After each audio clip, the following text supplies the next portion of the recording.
and welcome to Nociscan online tutorials. This tutorial is on the lipid contamination in association with voxel prescription.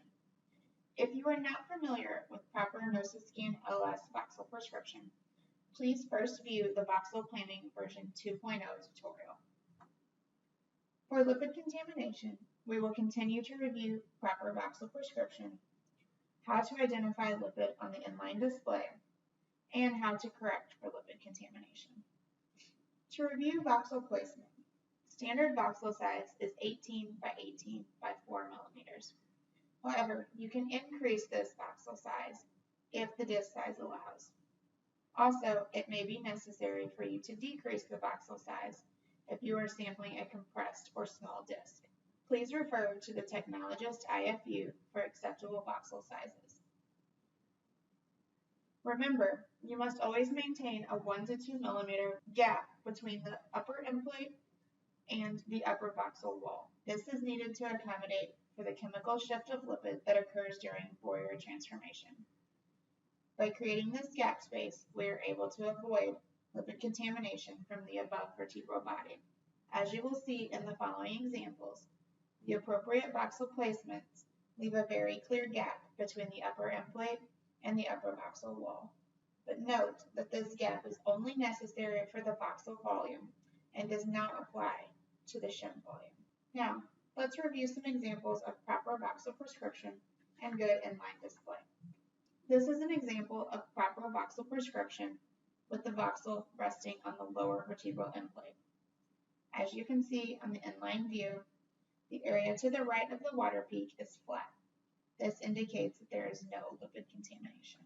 Both of these examples are acceptable voxel placement, but are not ideal as the voxel is not resting on the lower end plate. This limits your size of your voxel and limits your signal.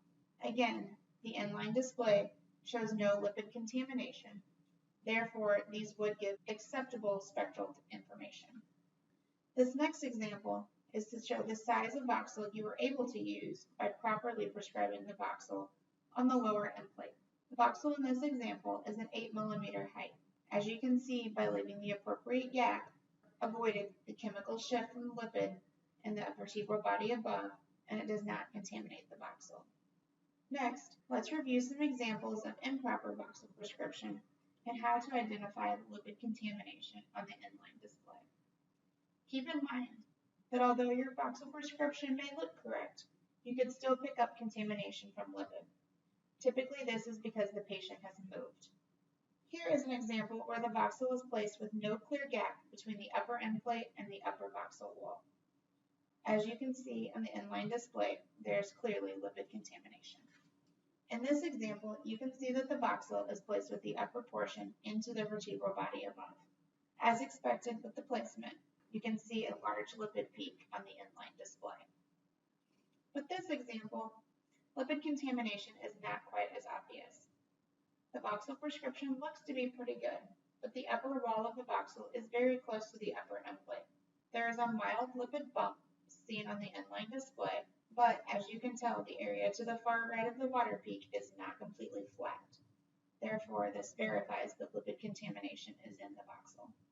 There are a few steps for correcting for lipid contamination.